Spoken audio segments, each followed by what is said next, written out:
The bell had just rung when the students at Ridgeway High froze in stunned silence. The new teacher stood before them, clutching the torn fabric of her blouse, humiliation burning on her face. The laughter of three notorious bullies echoed through the room, loud, cruel, and heartless, but no one expected what would happen next, because that weak teacher had a past none of them could even imagine. And within the next hour, those same bullies who mocked her would be the ones begging for forgiveness.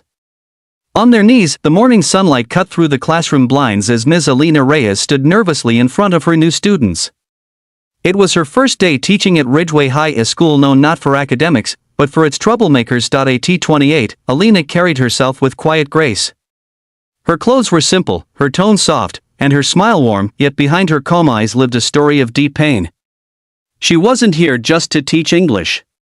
She was here to rebuild her life. Her past was something she never shared. A tragedy had forced her to leave her old life behind.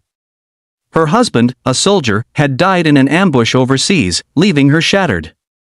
For months, she couldn't speak, couldn't eat, couldn't even leave her apartment. Until one morning, she looked at his old note: "Keep teaching the world kindness, Alina. Even when it forgets what kindness means." That letter had brought her back to life. So here she was, ready to start over, even if her heart was still fragile. As she began calling roll, laughter rippled from the back. A tall boy with tattoos under his sleeve, Derek, the school's resident troublemaker, leaned back in his chair with a mocking grin. Beside him were his two shadows, Ryan and Kurt, both famous for skipping classes and making teachers quit. "Yo, new teacher," Derek sneered. "You lost or something? Kindergarten's next door." But class erupted in laughter. Alina took a breath. "Good morning, Derek. I'm glad you're here. Let's start with roll call." Before she could finish, Ryan snapped a rubber band at her. It hit her sleeve, and she flinched. The class roared again. Still, she didn't yell. She didn't punish, she simply said, "I hope we can start this year with respect. You'll find I'm not easy to push around." That only fueled their cruelty. They weren't used to calm voices, they thrived on reactions. By the third day, their taunts grew bolder. They'd drawn caricatures of her on the whiteboard, mocked her accent, and even stole her teaching notes, but Alina never cracked, until that Friday morning, when everything changed. During roll call, Derek made a cruel bet with his friends. "Watch this," he whispered. "Let's see how long before she quits like the last one." He stood up, pretending to answer her question, then tugged at the sleeve of her blouse as she passed by his desk. It ripped cleanly down. The seam of the room fell silent. The sound of the tear was loud enough to echo. Alina froze, clutching her shirt to her chest, eyes wide with shock. Her face burned with humiliation. Every student sat still, no one laughed this time. Even the bullies didn't expect it to go that far. "Ms. Reyes," Derek began, but she didn't say a word. She just walked out of the classroom, silent. The principal called her in, but Alina refused to press charges. "I don't want them expelled," she said softly. "I just want them to learn what real strength looks like." No one understood what she meant, but they soon would. That afternoon, an announcement went out: all seniors were to report to the gym for a special physical education session with a guest instructor. When the students entered, they froze. Standing in the center of the gym, in full tactical fitness gear, was Ms. Reyes, the same teacher they had mocked hours ago, the same woman they thought was weak. The principal introduced her with a proud smile. "Students, meet Sergeant Alina Reyes, former Army close combat instructor. She'll be leading your self-defense module this semester." Every jaw in the room dropped, even Derek's smug grin vanished. The room buzzed with disbelief. Ryan whispered to Derek, "No way. That's her?" Kurt gulped. She's military?" Ms. Reyes turned toward them, her voice calm but sharp. "All right, class. Let's see what you've got. Who wants to volunteer first?" No one moved. She gave a faint smile. "Derek, maybe you?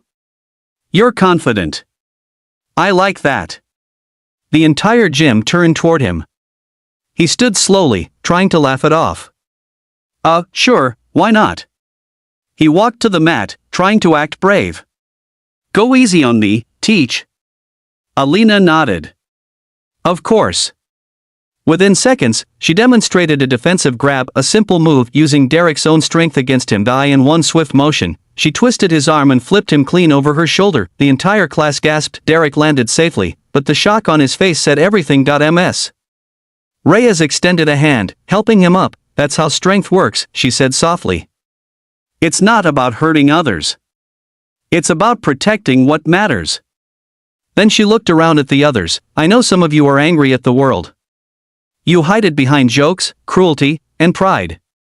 I used to train soldiers who did the same. They thought hurting others made them strong, until they learned compassion made them unbreakable. Her words hit harder than any lesson. Ryan lowered his eyes. Kurt shuffled his feet.